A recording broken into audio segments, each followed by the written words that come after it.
Hello guys, my name's Yubin and how you been? So for today's video, since Valentine's Day is coming up, I thought I would show you guys 3 easy breakfast/brunch recipes that you could make for your mum, your dad, your siblings, yourself, or you could be typical and boring and make it for your significant other, because obviously I am not bitter and sour about being single as hell.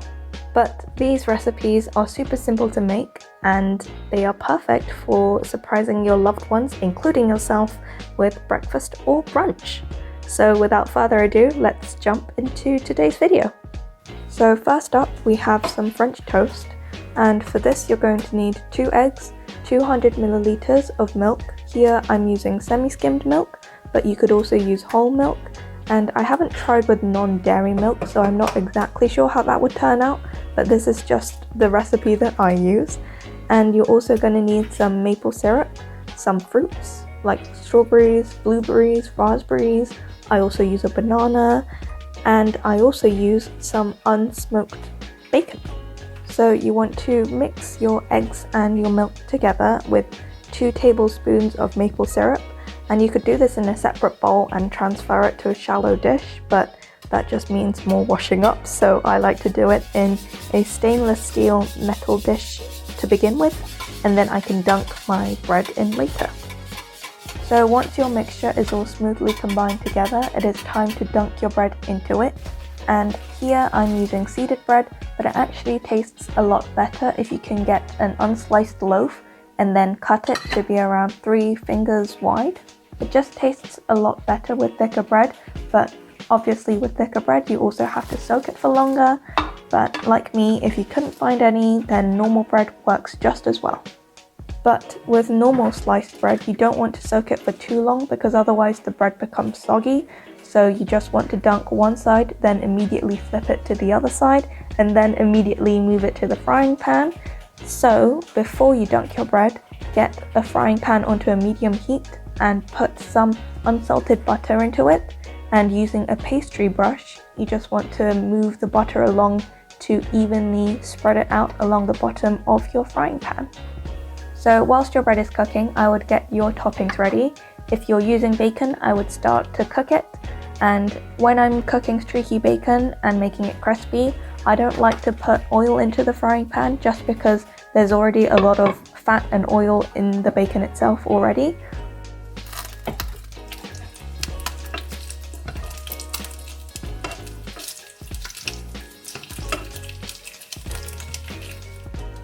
And another one of my favorite toppings is sticky maple syrup bananas.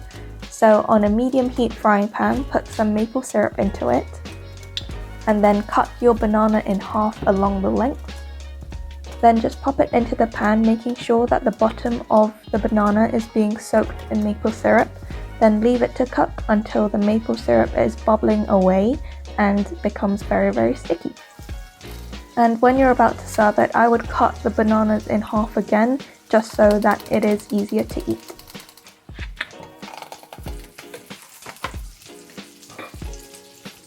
So your French toast really doesn't need long, just as long as the bread isn't soggy. So I would leave it for 1 minute on one side and then flip it and leave it for another minute. But obviously checking that your bread isn't burning and isn't too soggy at the same time. Then all there is left to do is to plate up.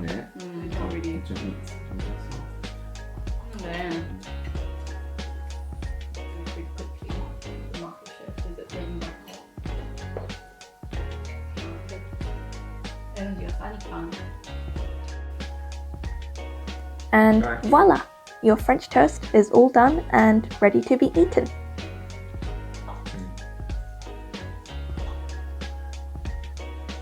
Yeah.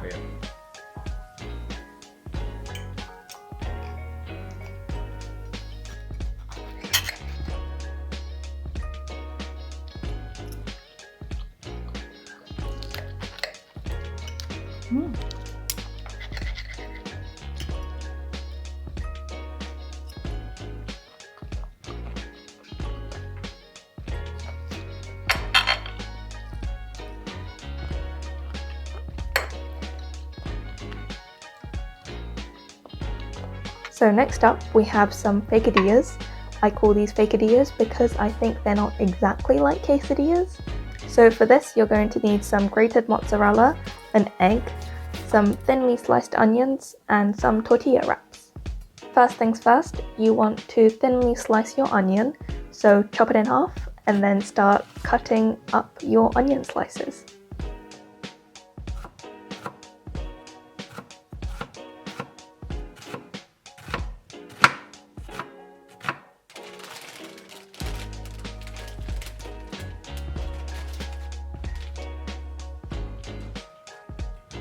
Once you have your onion slices, get a frying pan onto a medium heat.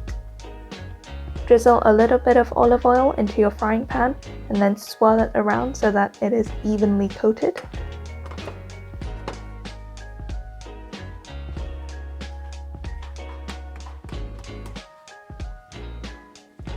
Then crack an egg in there, and before it all starts to cook, add your onion slices. Add half a tablespoon of sugar. Then mix it around. When you're mixing it, you just want to make sure that you have an even spread of onions on top of the egg and an even distribution of the sugar. You also want to make sure that it is relatively in the middle of the frying pan, just so that when you put your tortilla wrap on top, it makes it easier to flip around later. And then add your grated mozzarella on top.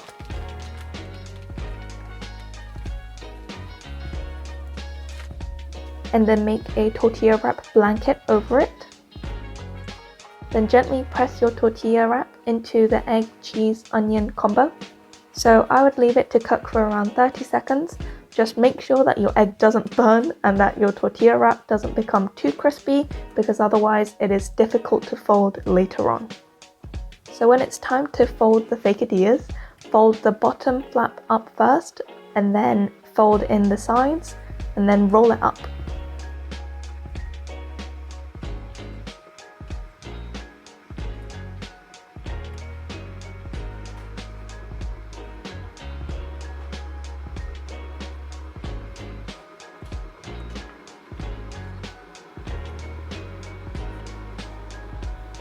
And once it's all rolled up, gently press the top just so that it seals the bottom layer. If you like something spicy, you could either serve this with Tabasco, or I've recently fallen in love with this Scotch bonnet sauce, which is so good. And I would also recommend some cornichons on the side, or some gherkins and jalapenos.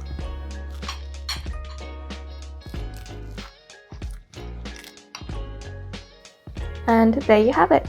My super simple quesadillas, which aren't really quesadillas, so we're going to call them quesadillas.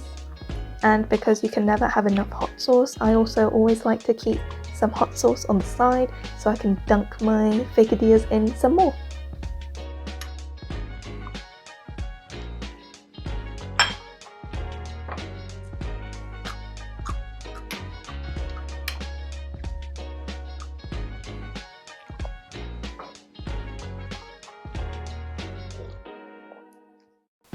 And finally, we have some scones.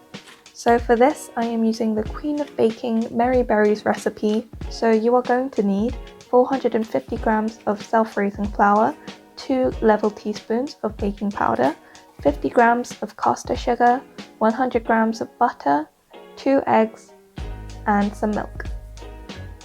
So into a large mixing bowl, add your flour, your sugar, and butter. So I actually prefer using cold butter just because I hate the feeling of soft butter on your hands, but obviously that means there's just more work involved because you have to make sure that you have no big lumps of butter. So get your hands in there and mix the butter into the sugar and flour until it becomes a bit like breadcrumbs. And obviously you could do this in a mixer, but seeing as not all people have a mixer in their house, I decided to show you guys using my hands.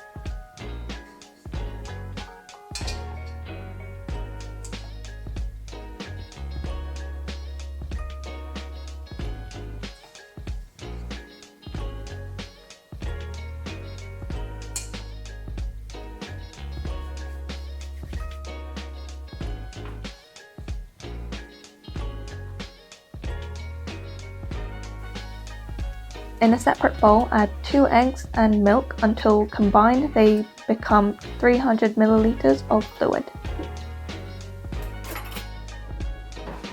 And mix it gently, regretting the fact that you chose such a small, shallow bowl and crying over the fact that you didn't choose a larger, deeper bowl. Good job, Yubin. And then don't be the idiot that I am and add the whole liquid mixture into the dry mixture, not accounting for the fact that I might not need all of the liquid mixture. But anyway, add your liquid mixture into your dry mixture little by little until you get a wet, sticky dough.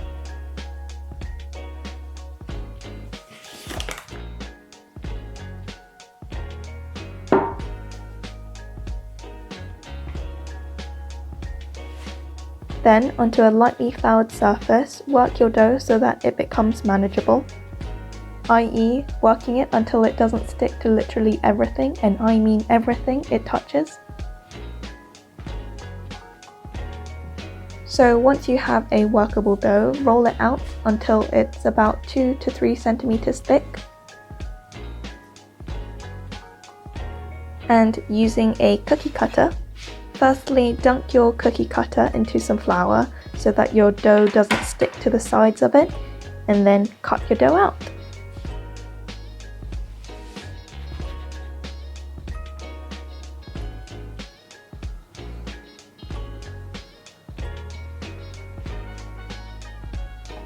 So I actually split my dough in half.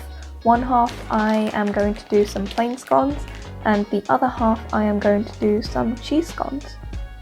So for your cheese scones, you are going to need some grated cheddar cheese.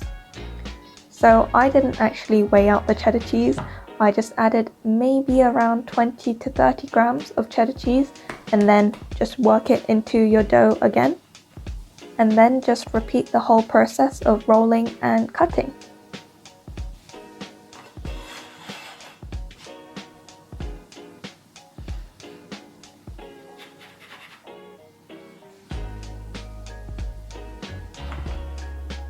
So once you have all your cut out scones on a baking sheet on top of a baking tray, you want to egg wash them. So into a small bowl, crack 1 egg and mix it so that it's nice and smooth, and then using a pastry brush you want to paint on the egg wash on top of your cut out scones, being careful that the egg wash doesn't drip down the sides because otherwise it could rise up lopsided in the oven. And then you want to pop them into a preheated oven at 200 degrees Celsius fan for around 12 to 15 minutes.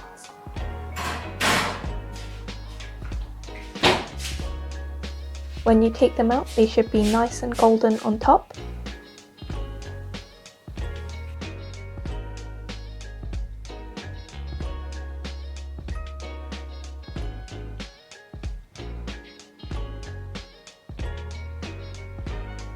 And then you just have to make it look presentable and looking nice and fresh because, you know, it's Valentine's Day.